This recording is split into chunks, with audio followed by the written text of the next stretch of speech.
হয়তো আপনাকে জীবনে কোনোদিন লোন নিতে হয়নি, কিন্তু বর্তমানে আপনি লোনের চাপে পুরো ডুবে গেছেন। এবার লোন দু রকমের হয়।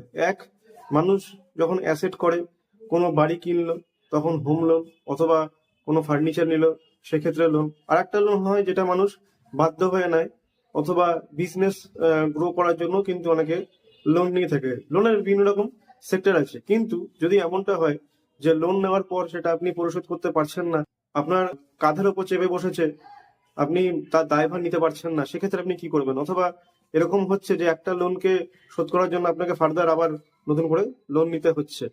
তো এটা থেকে মুক্তি পেতে গেলে বেসিক কয়েকটা উপায় আছে, সেটা আমি আজকে বলবো। এবং সেটা যদি করতে পারেন তাহলে ডেফিনেটলি এই সমস্যা থেকে কিন্তু বেরিয়ে আসতে পারবেন। এবং আপনাকে মেহনত করতে হবে।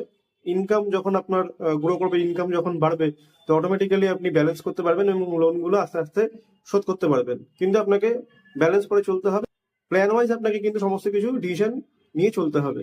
মূলত মঙ্গল যদি কোনো রকম ভাবে খারাপ থাকে, সেক্ষেত্রে কিন্তু মানুষ লোন বা দায়গ্রস্ত হয়ে পড়ে।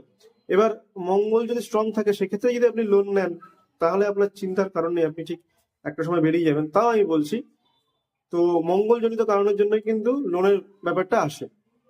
এবার যেটা করতে হবে, একটা ছোট ফিটকারি নেবেন, ফিটকারির মধ্যে ঠাকুরের শুদ্ধ সিঁদুর তার মধ্যে লাগাবেন, লাগিয়ে একটা পরিষ্কার পানের পাতার মধ্যে সেটাকে মোড়াবেন এবং লাল সুতো দিয়ে সেটাকে জড়িয়ে কোনো বট বা অশ্বত্থ গাছের গোড়ায় সেটাকে দিয়ে আসবেন। এটাতে আপনার মনস্কামনা পূর্ণ হবে এবং ধীরে ধীরে আপনি লোন থেকে মুক্তি পেতে পারবেন। আর একটা উপায় বলবো, সেটা হচ্ছে যে কৃষ্ণর অষ্টশত নাম।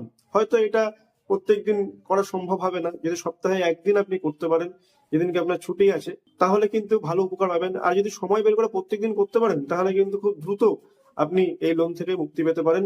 তো এই দুটো উপায় আমি আপনাদেরকে বললাম। আর মঙ্গলবার দিনকে চেষ্টা করবেন নিরামিষ খাওয়ার, তাহলে কিন্তু খুব ভালো হবে। আর বজরংবলী পুজো তো অবশ্যই করবেন। তো মঙ্গল রিলেটেড যা বিষয় আছে সেটাই কিন্তু করলে আপনার ডেফিনেটলি ভালো হবে।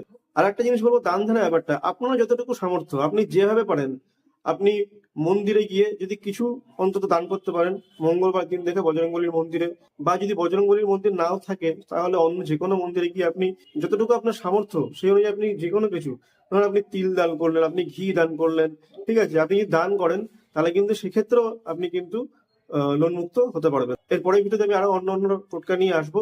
ততদিন সবাই ভালো থাকবেন। নমস্কার। ভিডিওটি যদি ভালো লেগে থাকে তাহলে একটা লাইক করে দেবেন এবং চ্যানেলটিকে সাবস্ক্রাইব করতে ভুলবেন না।